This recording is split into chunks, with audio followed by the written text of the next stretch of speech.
নমস্কার বন্ধুরা, শুভ সকাল। কালকে সুপ্রিম কোর্টের একটি অবজারভেশন বেরিয়েছে অনিল আম্বানিকে নিয়ে। 2,900 কোটি টাকা মতো ব্যাংক থেকে ফ্রড করেছে অনিল আম্বানি, আর ইডি সেটা সেটেলমেন্ট করেছে মাত্র 26 কোটি টাকায়। কি অদ্ভুত ব্যাপার, বুঝতে পারছেন?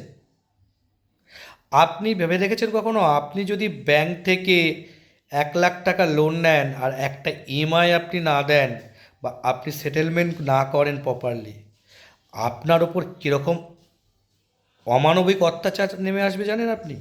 আপনাকে তো ফাইন ভরতে হবে, আপনার বাড়িতে না হলে লোক আসবে, আপনার সম্পত্তি ক্রক হতে পারে, আপনার ব্যাংক অ্যাকাউন্ট লক হয়ে যেতে পারে, আপনার উপরে দুর্বিষহ করে দেবে আপনার জীবন, আপনি যদি কোনো ব্যাংকের লোন নিয়ে আপনি না দিতে পারেন। কিন্তু আপনি দেখুন, সেই চৌকিদার বসে আছে দেশের বুকে, সেই চৌকিদার থাকার মধ্যে ইডিরা কি সুন্দরভাবে সব ইনভেস্টিগেশন করছে।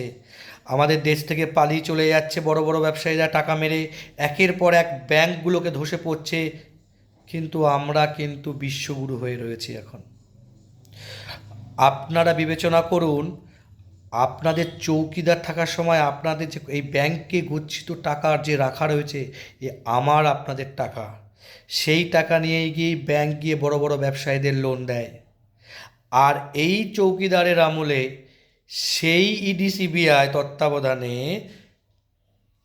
প্রায় 3,000 কোটি টাকা, 2,800 সামথিং কোটি টাকা, সেটা মাত্র 26 কোটি টাকা সেটেলমেন্ট করে দিয়েছে। আমরা বামপন্থীরা বলি এ সরকার, ভারতবর্ষের সরকার চালাচ্ছে আদানি আর আম্বানি। কেন বলি? বিচার করে দেখুন। ধন্যবাদ, ভালো থাকবেন।